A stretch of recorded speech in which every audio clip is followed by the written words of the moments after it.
Welcome back to consecutive day 809 of a Diary of a Runpreneur. Remember that this vlog is a fundraiser, so please do give it a subscribe and a share, as the more people we get in front of, the more money we raise. Thanks for your support, as always. Stay positive, stay happy, and let's get started.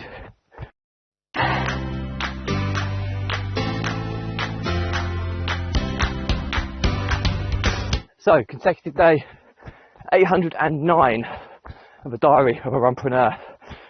Back in my staple Cambridgeshire roots today, doing a little off-road run today, which is always nice. It's a little bit of a different scenery because I don't generally do as many off-road routes in the winter months, so I try and get a few of these in over the summer whenever possible. So today we've got another busy day. I'm off to Birmingham in the Midlands, and I'm going to be meeting with somebody who has a business in estate agency and letting agency, who's going to hopefully be recruited as one of our sources for rent-to-rent deals that we'll be able to then place social housing leases on, and hopefully grow our business of housing 1 million vulnerable people. So it's really important, the sourcing network in our model, our brokering model of connecting people. We're pretty strong in the investor side of things now. We've got plenty of people that are putting the money in.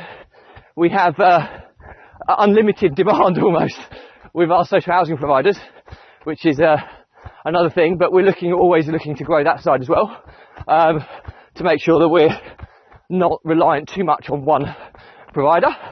And the area that we're not quite strong in is property stock.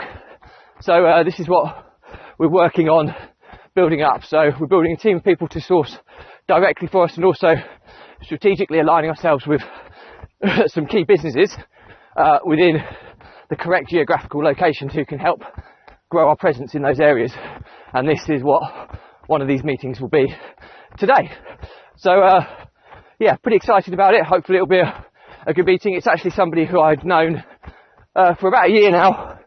He came from a finance background, but decided to go on his own in the property game.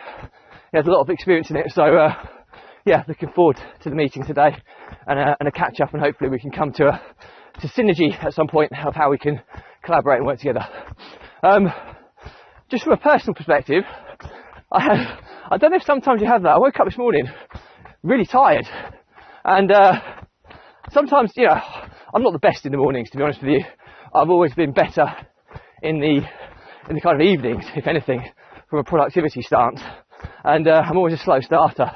I think I can ultimately kind of override that with running in the mornings, but it's a double-edged sword. If you're not particularly great in the mornings, the thought of going out for a run is not that appealing either. So over the past several months now, really, I've been doing more running late afternoons, early evenings, which is a pain in the backside, to be honest with you, at times, but because when you get the run done in the morning, it's done, but you don't have it hanging over you. There's been quite a few occasions where I've left the run until 10:30 at night, and it's no fun going out then, but feature of habit, I have to do it. So but anyway, the point I was going to make is the reason I woke up slightly more sluggish than even usual today is I had a really vivid dream, you know, where the dream feels such a reality, and it's so vivid it actually drains your emotional energy, and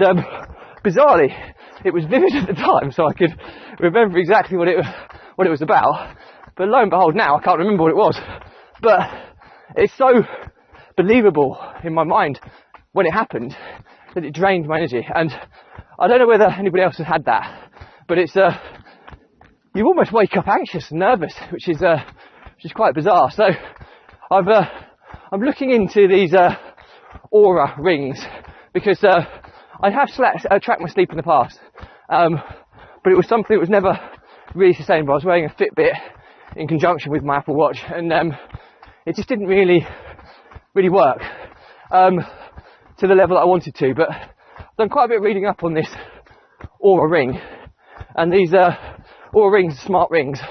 They look like a normal ring, but you keep them on and I think you charge them once a week, but they track all your sleep and your wellness side of your body. So I'm just consciously aware that I'd like to track it, because I'm in the habit of going to bed a little bit too late as well, which makes my mornings that much more difficult. So I'm trying to rectify something that I'm very much aware of. Just going past the dog, so bear with me a second. Thank you. So yeah, anybody who's got an Aura ring, I'd love to hear your thoughts, but I'm going to give it a whirl, because I think the only way I'm going to improve my mornings is by tracking and trying to work out what's wrong to put it right. I think it's probably a pretty easy way of working it out is to probably go to bed a bit earlier. I'm averaging kind of half midnight to 1 o'clock at the moment. I think if I get to bed before midnight, it would make a great difference, but I'd like to have the data to reinforce that before I change it. But anyway, that's all I'm going to talk about today. So as always, any comments, drop me a line, I'll respond to everyone. Remember that this vlog is part of the Runpreneur Challenge, which is my fundraising mission to save the lives of children by attempting the ultimate ultramarathon. Check the link in the comments below to find out more and how you can support it. But do give this a subscribe and a share, as the more people we get in front of, the more money we raise. Thanks for your support as always. Stay positive, stay happy, and I'll see you again tomorrow.